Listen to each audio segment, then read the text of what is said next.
Gazzetta, Football Italia, Q titles.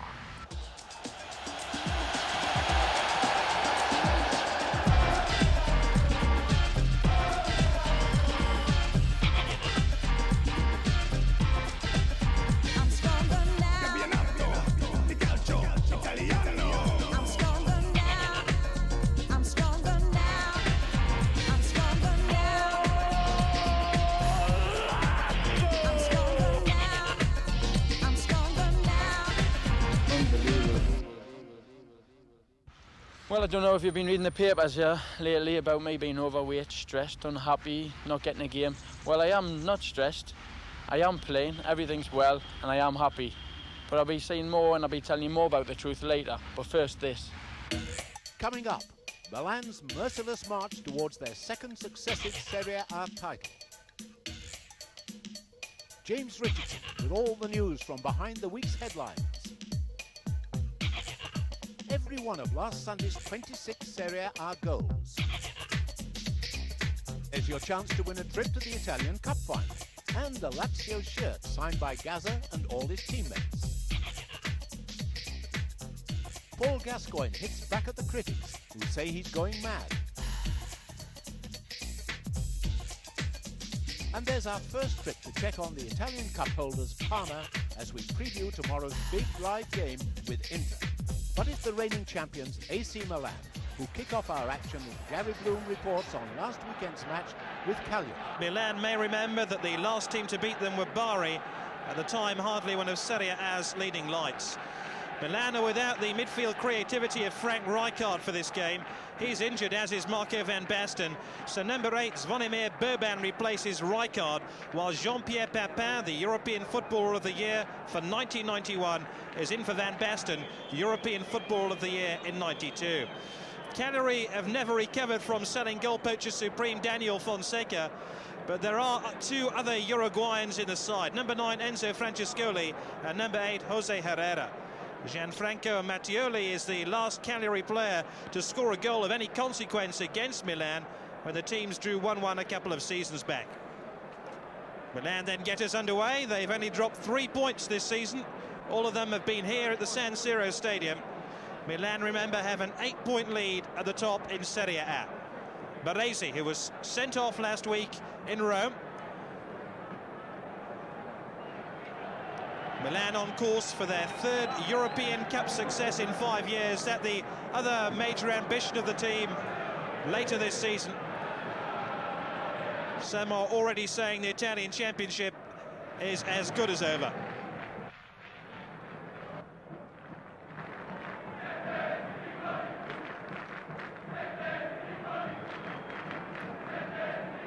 Certainly Milan won't be hurried into doing anything rash in this game. They will always feel they have an opportunity to beat Cagliari, who haven't won a league game since the start of December. The job of coach is a precarious business in Italy, but Fabio Capello seems to have mastered it. Cagliari, for the record, failed to win their opening 4 matches of the season. Things have improved slightly for them since then. They know they face a mighty task to try and keep Milan out in this game. Needed a touch on the back post. Boban struck it fiercely, and the referee indicates it took a deflection. Mattioli.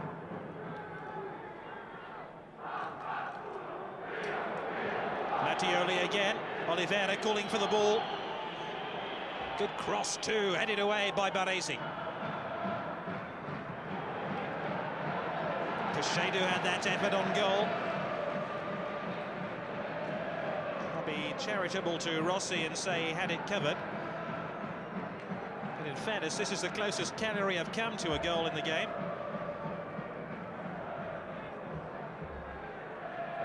Albertini. 7 is Lentini, trying to get away from Herrera. This is Baresi. Plenty of red and black shirts now inside the Cagliari half of the field. And as you'd expect from such an expensively assembled model, Milan are equipped with overdrive. And you'd expect them to slip up a gear very shortly in their attempt to find the opening goal.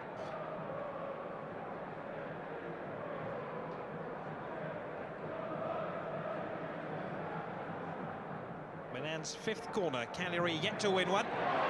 Maldini!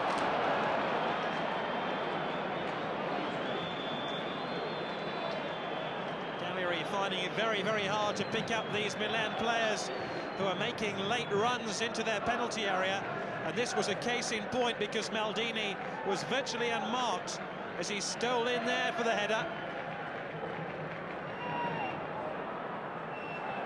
Maldini giving the right flank of the Cagliari team a real roasting. Pepin slid off the head of Simone. Maldini again. Hullitz! Terrific strike! And scooped away by Mario Yelpo in the Cagliari goal.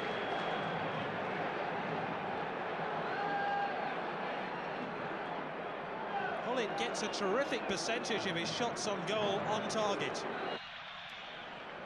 Fabio Capello just wondering whether he's got the right combination on the field now to find this opening goal. That was a lovely flick on by Lentini.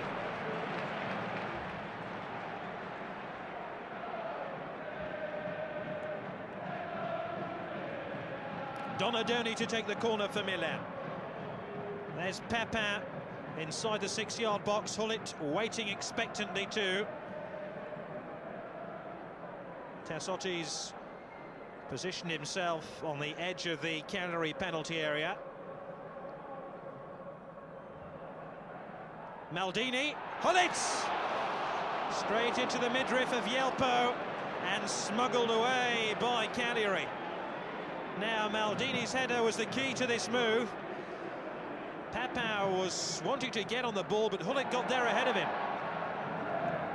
Donadoni's really given Milan some width in this second half. That's a great pass. Hullitz! Oh, that's splendid!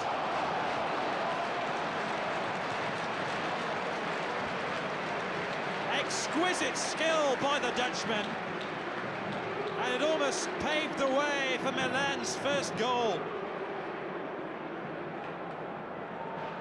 That was the first touch. The second touch turned the defender. The third was just wide.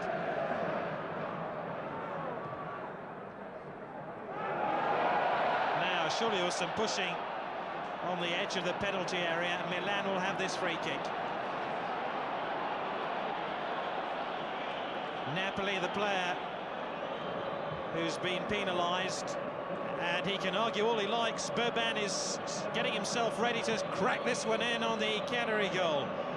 All 11 Cagliari players back inside their own penalty area to defend this free kick. Still Milan 0, Cagliari 0.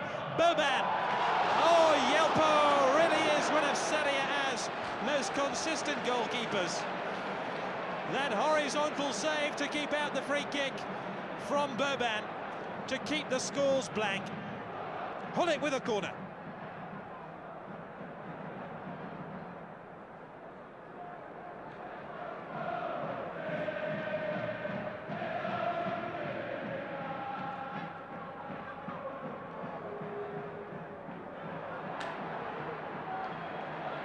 Pepin.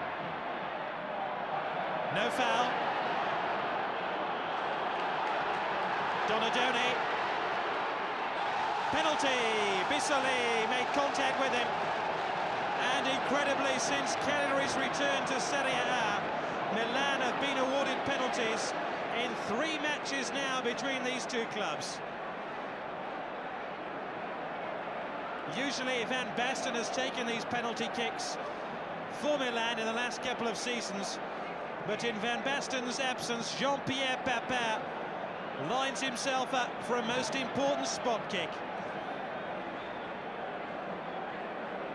Francescoli just telling Yelpo where he thinks Papin is going to place this ball. Francescoli used to play with Papin at Marseille. Still 0-0. Papin! Oh, the goalkeeper almost got there. It was a well-struck penalty, but Yelpo got his hand to the ball, but couldn't keep it out.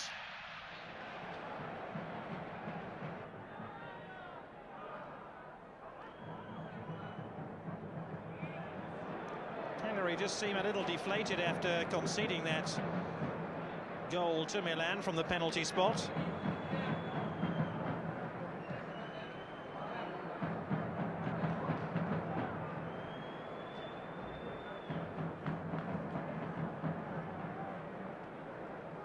Napoli.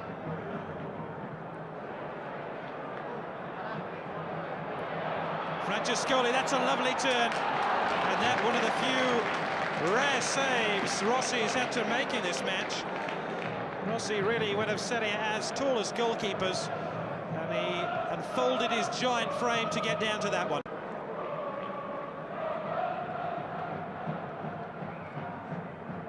Papa trying to get away from Festa. Boban fouled by a mixture of Herrera and I think number 4 Bissoli. Boban has already shown what he can do with these free kicks.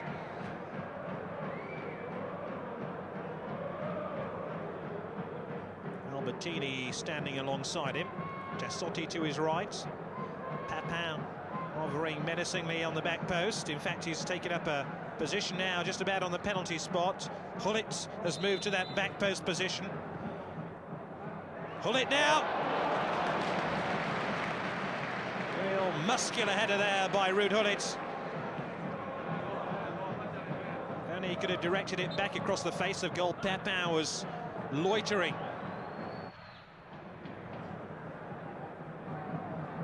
Milan going through their well-oiled motions now. Having said that, Aronia giving the ball away, but not for long. Milan soon have it back.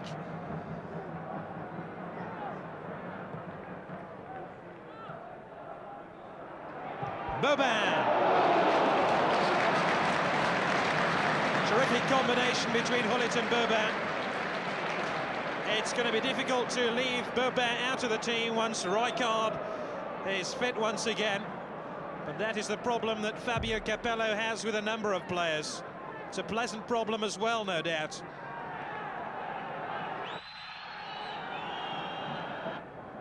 Bissoli, the Cagliari player who gave away the penalty.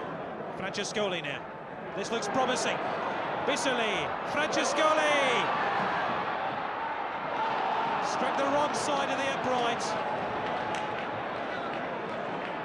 I think he was trying to screw the ball back through a ruck of players. Maybe not, maybe that was the intended outcome of that raid. Donadoni Papin has made space ahead of Hullet here. 15 is Aranio. Hullet! That is an excellent save by Yelpo. Quite rightly, Hullet applauds the save by the goalkeeper. It's his 4th attempt on goal.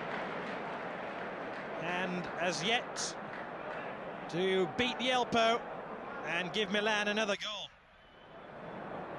Aranio. Papin. Yelpo saves with his knees this time. Yelpo has arguably been Cagliari's outstanding player over the 90 minutes. Or should that be 91 now? It's 50 up now. It's 50 up. 50 games unbeaten in Serie A. This victory secured by a penalty scored by Jean-Pierre Papin. All the rest of the Serie A goals to come, but first, James Richardson. Good morning. Well, let's kick off this week with a headline that just misses topicality by the small matter of about 60 years or so. Here it is in last Saturday's Corriere dello Sport. Il Duce had decided to abolish football. Il Duce, of course, is Benito Mussolini, the pre-war fascist dictator here in Italy. And what this story is basically that at the end of the 20s, he and his sports minister decided that football had to go as the national sport. To replace it, they invented a game called La Volata, a mixture of basketball, rugby and football. As a spectacle, however, it wasn't much cop. It was very fragmented and it was pretty dull for the fans. Still, Mussolini does seem to have invented Australian rules football, though. However, the whole thing hit a hitch from which it never recovered when, in 1934, Italy's footballers went off to the World Cup and won. After that, La Volata was quietly forgotten. Until now, that is, thanks to Corriere dello Sport's delve into the archives and thanks, the cynical might say, to a slight dearth in other news stories. Paul Gascoigne, though, is continuing to provide the papers here with plenty of headlines, including some unfavourable ones last weekend. Last Saturday in the Corriere dello Sport, Gaza, the flight is interrupted. On the same day in the Gazzetta, Gaza diventa una qualunque, Gaza becomes just any old players. Nobody would have thought it before the season, they explain, but now it's Winter and Dole who are the new untouchables of Lazio. Still, he did get to play and even helped set up Beppe Signori's first goal. And in fact, by Wednesday, the papers have become a lot more favourable. Here in the Corriere dello Sport, Lazio, its secret in one goal. They mean Paul Gascoigne's goal. The theory here being that the header that he scored in the Rome derby, followed by some judicious use of an onion, marked the turning point for Lazio's season so far, and it has inspired his teammates to their recent run of success. Well, things meanwhile aren't going nearly so well across town in AS Roma, Rome's other team. Their coach, Vujadin Boskov, has now been given until next week's game with Udinese to sort out the team's problems. Otherwise, he's on his way. Possible replacements include Claudio Ranieri and Gigi Radici and Swedish coach Nils Lidholm. Now, Lidholm is a legendary figure here in Rome. He's coached the club 3 times, compiling an incredible record and even taking them to their last Italian championship back in 1983. It has to be said, though, he is 70 years old, but despite that, he remains favourite for the position. Now, some further news on the Dennis Bergkamp affair. Bergkamp confirmed this week on Dutch television that he will be leaving Ajax at the end of the season and going to either Barcelona or Juventus. Barcelona is the current favourite, being altogether more to Bergkamp's taste, but Juventus are offering more money, £9 million in fact. The only problem for them is that times are hard in Torino and they'll have to finance the move by selling other players. And as usual, David Platt heads the list of those for the chop. If Platt does receive his pink slip, though, he won't be short of other offers here in Italy. Sampdoria, Napoli and Parma are all seeking his signature, Parma being the most enthusiastic. Now, call it synchronicity or what you will, but I was up at Parma earlier in the week talking to the players about the preparations for tomorrow's Inter game. You can see that story coming up later in the show. For now, a break is upon us, to be followed with goals, Gascoigne and our competition. So see you in a couple of minutes.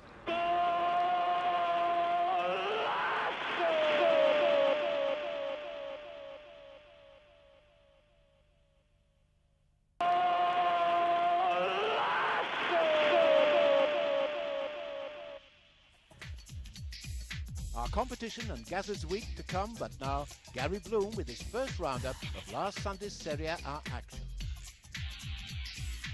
Roma in red travel to Bergamo, needing a win against high-flying Atalanta to ease the mounting pressure on coach Vujadin Boskov. But Roma's hopes were severely dented on the half-hour mark. Mihajlovic deflecting Gantz's free kick past the goalkeeper. 1-0 to Atalanta. Roma's disappointing season continues, and they may be forgiven for believing luck is against them. Roma surged forward in search of an equaliser. Rizzitelli denied here by Ferron. And seconds before half-time, Ferron kept out this fierce drive by Mihajlovic. The away side's persistence was rewarded in the second half when they were awarded their first penalty of the season. The referee's decision seemed harsh on Perrone. Bonacina certainly made the most of the slightest of contacts.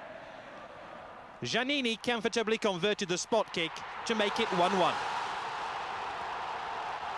Not even Rambaudi's stumble could prevent Atalanta from regaining their lead 20 minutes from full time. Porrini out-jumping 3 Roma defenders for his second of the season. The defenders will take the lion's share of the blame, but the goalkeeper's positioning will also be questioned.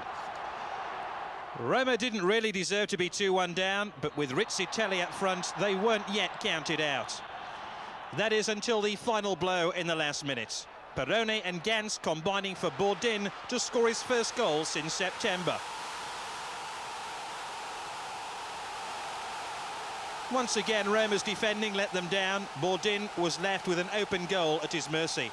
It finished 3-1 to Atalanta. They move up to joint third in Serie A. Inter in white faced an away fixture at Foggia, which also marked the return of Muscovite Igor Shalimov to the southern Italian town. After a couple of early chances for either side, it was Inter who opened the scoring, Shalimov giving the fans a reminder of what they're missing. Despite Inter's inconsistent season, Shalimov's form has been impressive, and goals such as this are becoming his trademark. If there's one thing you can count on in Serie A, then it's Foggia's admirable attacking policy. De Vincenzo was first denied by Zenga before Seno missed the target by inches. Inter did manage one last assault on Foggia's goal in the first half, but Fontalan spurned the opportunity. Inter began the second half brightly. Mancini's poor clearance was almost punished by Sammer, whose effort was kept out by acting goalkeeper Di Bari. De Biagio then tried his luck from long range before Inter extended their lead through Rubin Sousa. Another ex-Foggia player returned to haunt their fans. Maniconi's exquisite pass was finished in style by the Uruguayan. 2-0.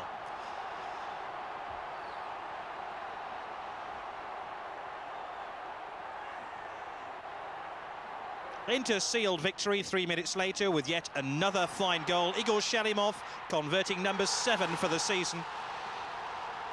His combination with Sousa was a delight, and his finishing accurate.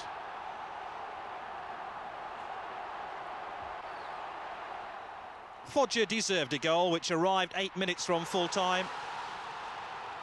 De Biagio's 4th of the season was the last incident of a memorable game. Inter stay in second place, while Foggia lose for the first time in 5 matches. Brescia in red hadn't faced Lazio in Rome for 23 years, but had beaten Roma here in November for their last away win of the season. Beppe Signori was soon trying to add to his 14 goals this season, and then Fusser saw his shot saved by Spagnuolo.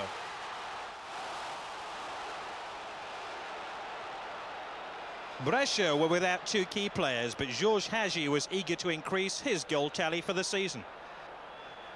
Paul Gascoigne wasn't expected to play, but the absence of flu victim Karl-Heinz Riedler assured him a place in the side, and he was involved in the game's opening goal on 32 minutes, scored inevitably by Beppe Signori.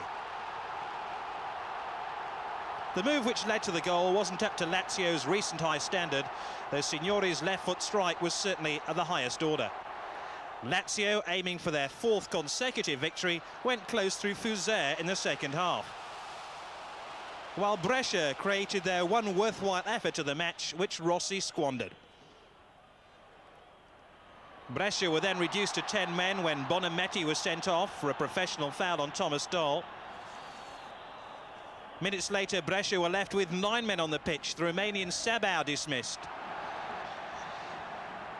It proved hard enough to contain Signori at the best of times, but with 2 men short of a full side, the Italian international used the added space to score his 16th of the season. The goal-scoring record for an 18-team Serie A remains the 33 goals set in the late 50s. But with 19 games yet to play, who would bet against Signori beating that record? It ended 2-0 to Lazio. Genoa in the red and blue haven't won away from home for almost a year, and wouldn't have fancied their chances against cupholders Parma, who have one of the best home records in Serie A. Melli provided a constant thorn in Genoa's side, and after escaping the ruthless clutches of Signorini, was denied by the goalkeeper. Genoa have their own star striker in Padovano, but on this occasion he was outwitted by Ballotta. Pizzi's corner then had Genoa's defence on red alert. Grun going close there. Into the second half now, and Brolin's corner eventually reaches Melli, who was perhaps caught by surprise. 73 minutes in, and the captain Lorenzo Minotti gave their home side the lead. It was Minotti's 2nd goal of the season. He was returning to the team after suspension. You may ask whatever happened to Thomas Scoravi. Here he is setting up a volley, which was tipped to safety by Ballotta. Parma move up to 8th. They're only 2 points away from Lazio in 3rd place. More goals later, but now it's competition time here on Gazzetta Football Italia. A your chance to win a trip to Italy and a Lazio shirt signed by Paul Gascoigne and all his teammates. Just answer a simple question by ringing us on 0891 333 444. Our featured game tomorrow comes from the San Siro Stadium in Milan, where Inter entertain the Italian Cup holders Parma. Parma's win last week over Genoa took them into 8th place in Serie A, only 3 points behind the second-placed Inter.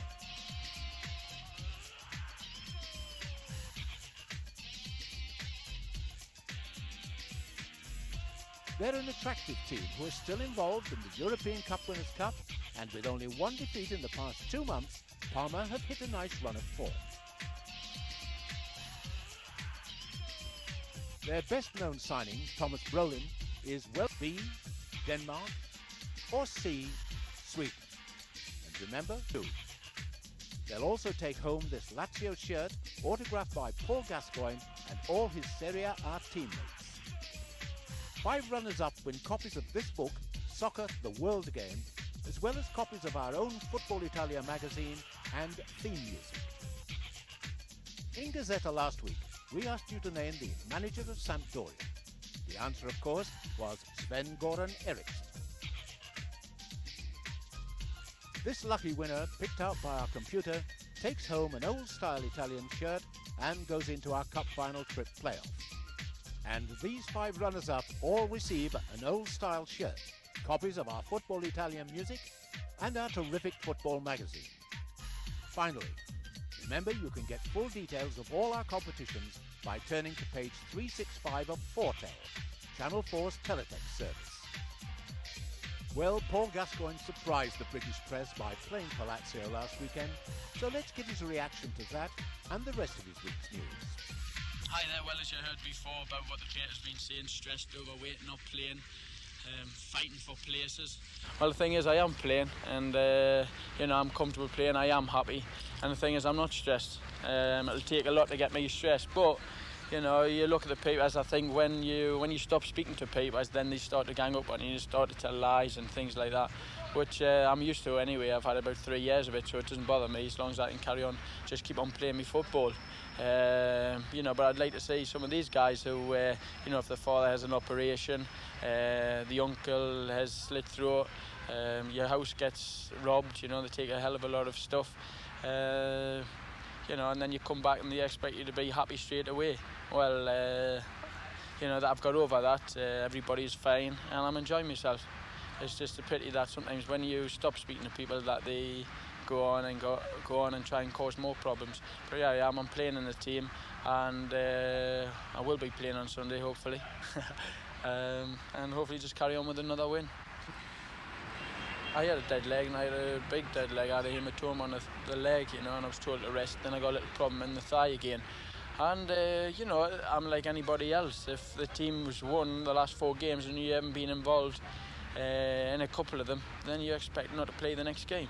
So I wasn't building up my hopes, and I did play, and everything went well, and I enjoyed my performance. So it's not a problem.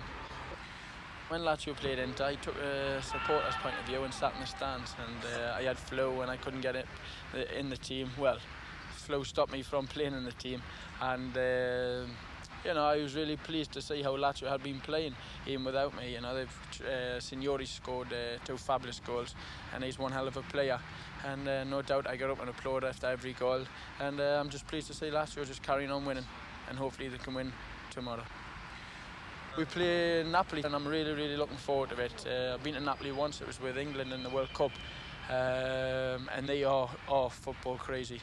Napoli's just Napoli. There's no other teams like Rome inside of it, and the fans are really, really mad, and I'm really looking forward to it. They have some fantastic players, Careca, to see Maradona's not there, but hopefully Lazio can carry on with another win, and see you next week.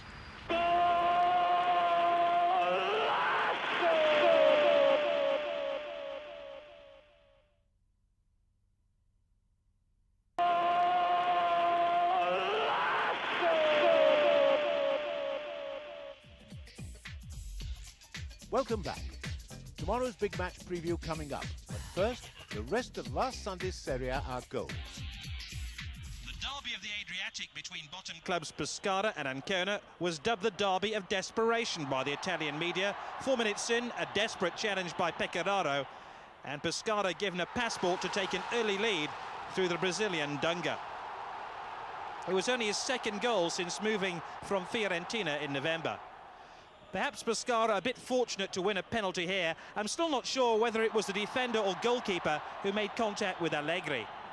I don't suppose Allegri's bothered. Certainly Allegri was fit enough to convert the penalty to make it 2-0. Michilo guesses the right way, but is unable to save the spot kick. Ancona's fans weren't best pleased with the inevitable consequences. Pescara's management won't have been best pleased with this miss by Borgonovo. In a one-sided first half, this was the closest Ancona came to a goal. Italian football isn't all sophisticated. Coming up, a real old rugby scrum of a goal scored by Borgonovo. I suppose if you got 4 players in or around the 6-yard box, you've always got an opportunity of scoring. 4 minutes from half-time, Ancona were handed a lifeline.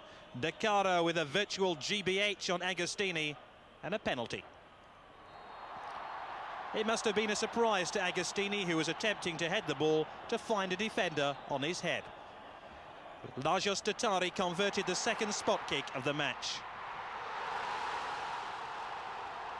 Ancona were pinching themselves minutes later as Agostini makes it 3-2.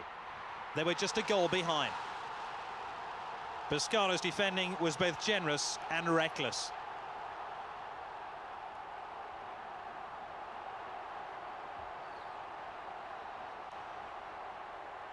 Pescara contrived to miss the easiest chance of the game just before half-time. Into the second half now, and the equaliser courtesy of this fierce volley by Lupo, touched in by Agostini.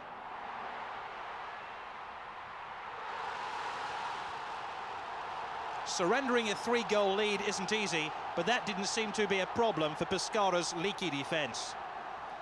Pescara's route to goal appeared to be long range. This the first of 2 opportunities for Allegri. His second was a bit closer to goal, but he was unable to force the ball over the line. The winning goal was a quality strike by Palladini, who'd come on as a substitute. Like all good fairy tales, Pescara had a happy ending to a game they nearly discarded. Ancona have now conceded 40 goals. Few could have been as cruel as this one. The win takes Pescara off the bottom of the table for the first time since the start of November.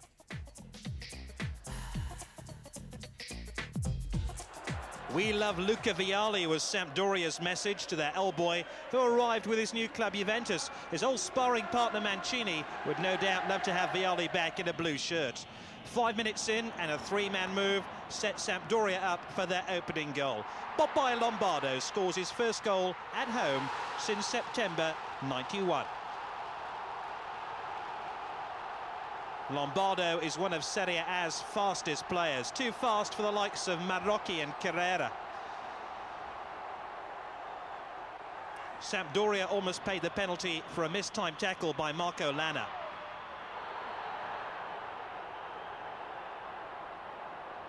No penalty to Juventus, instead a free kick on the edge of the penalty area. On the counter thrust, Sampdoria have real pace. Jugovic plays Mancini into space. Porizzi repels the shot. It was a similar move which almost led to Sampdoria's second goal. Mancini's header pinballs back off the crossbar.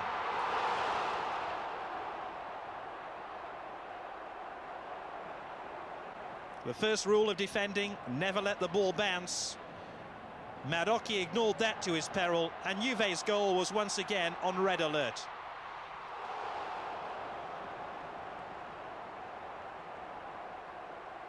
They say 2 heads are better than 1. Not though when the heads belong to Des Walker and Marco Lana, and the shot belongs to Andy Mola. 1-1. This was Mola's 6th goal of the season, his first in 7 games.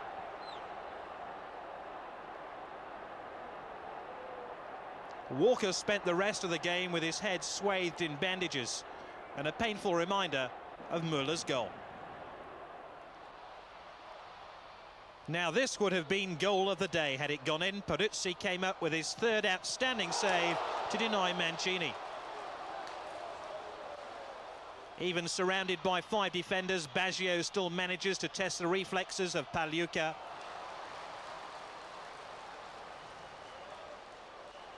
Vialli did breach Sampdoria's defence late on, but while he timed his run expertly, the same can't be said of Torricelli, and Vialli was unable to grace his return to Genoa with a goal.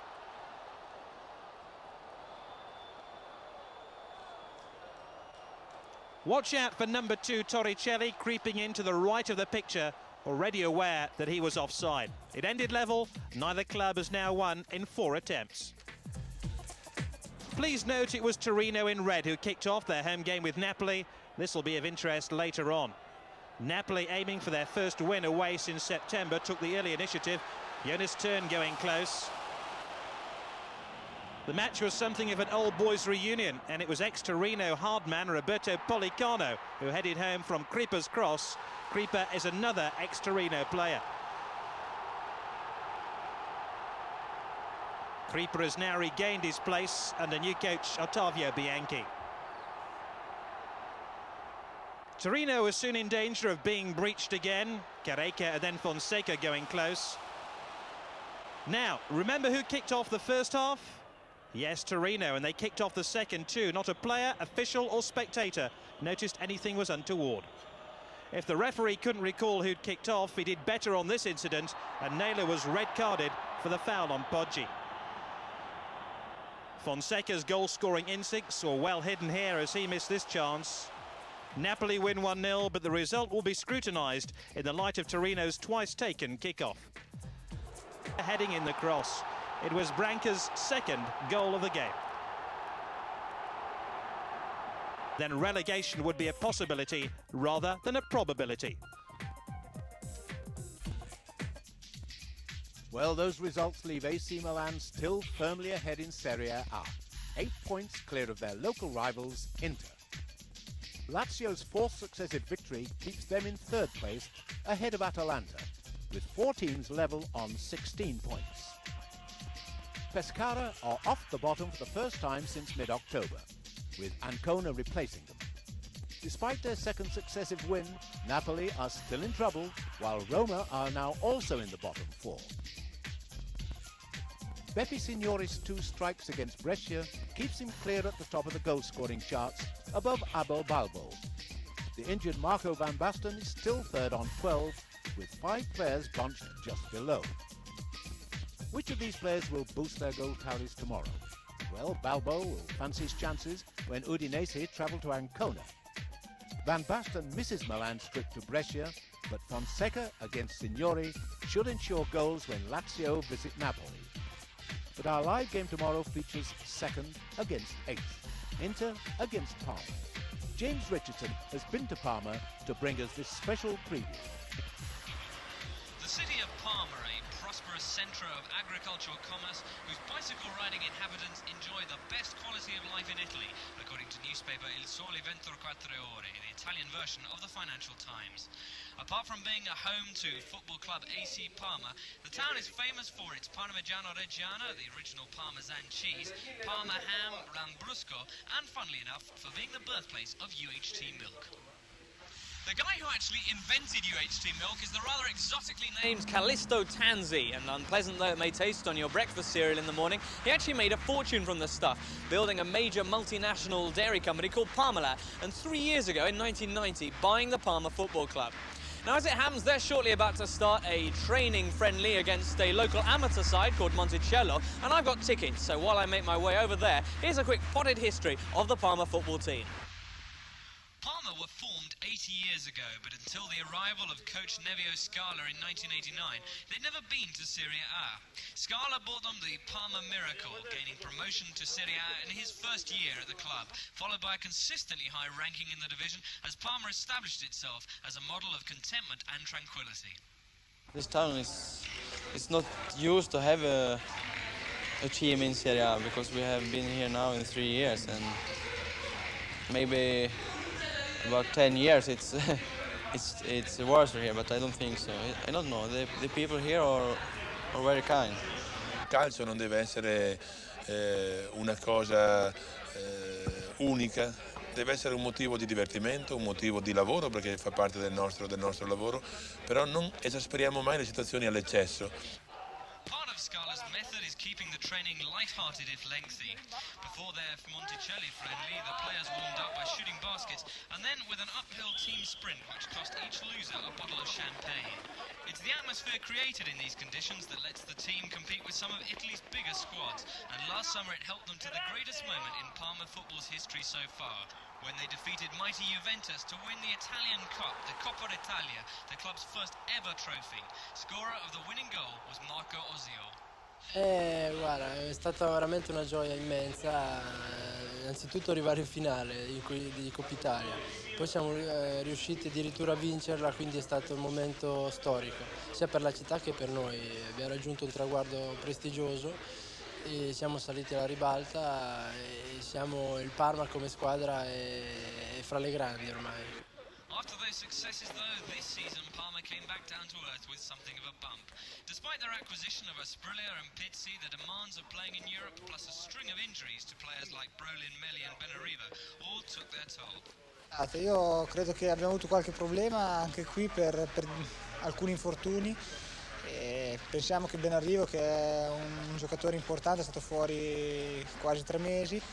E poi credo che queste nuove regole così hanno portato un attimino di difficoltà nelle difese e in effetti tutte le difese italiane hanno subito più gol rispetto ai campionati scorsi.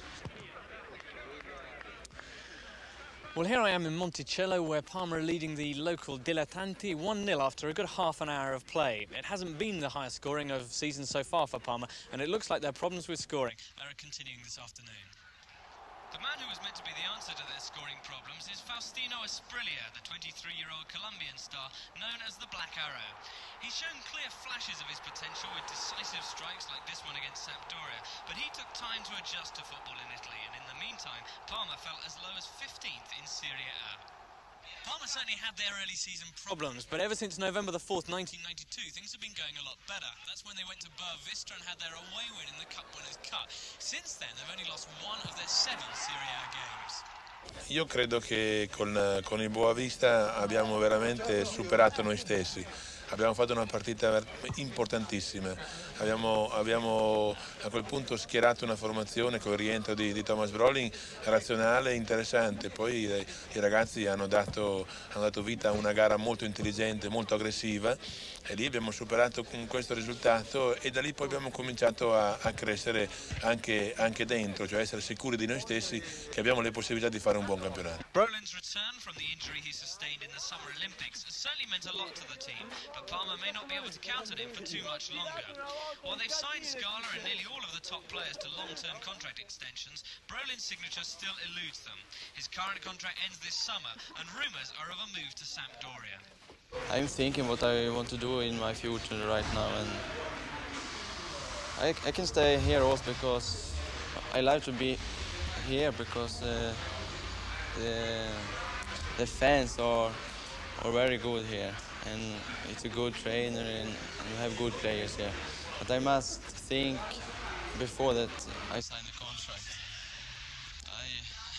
I read also the newspaper and sometimes it's crazy things there because I don't know anything about Sampdoria. Brolin è un giocatore fondamentale, importante, ma non indispensabile. Io non voglio costringere Brolin a stare a Parma. Lui resterà a Parma solo se vorrà restare, ma se resterà con la gioia di restare. Quindi lui deve capire che è un giocatore per noi importante, ma che nessuno è insostituibile. Well, things are now going considerably better here at Monticelli, where Parma are now leading the local amateur side 9-2. The game on Sunday, of course, is going to be an entirely different matter against Inter, the number 2 squad in Serie A. Inter's inconsistent form before Christmas might have given Parma some cheer, but the addition of Maniconi to the squad and the return of Ruben Sosa mean that they're now an altogether far more frightening team. Ma io credo che dovremo stare attenti così, soprattutto a non sbilanciarci, a non dare loro molti spazi, perché mi sembra che questa squadra adesso abbia imparato molto a raccogliersi e a ripartire in contropiede. quindi dobbiamo stare attenti, appunto, non commettere l'errore di andare troppo avanti e di fare quello che l'Inter spera che noi facciamo. Sosa che è un uomo importante, adesso con Manicone sono riusciti a registrare bene il centrocampo e c'ha questo Scialimo che è un grandissimo giocatore, quindi il pericolo viene da tutte le parti. Noi cercheremo di limitare i danni cercando di marcare bene questo Sosa e di non far ragionare molto Scialimo con il pressing sicuramente. Well, very much full time here now at Monticelli. The final score, Parma 10, Monticelli 2. I'd advise against putting too much money on a similar away win for Parma tomorrow afternoon against Inter. But whatever the game is, of course, live here on Channel 4 tomorrow afternoon.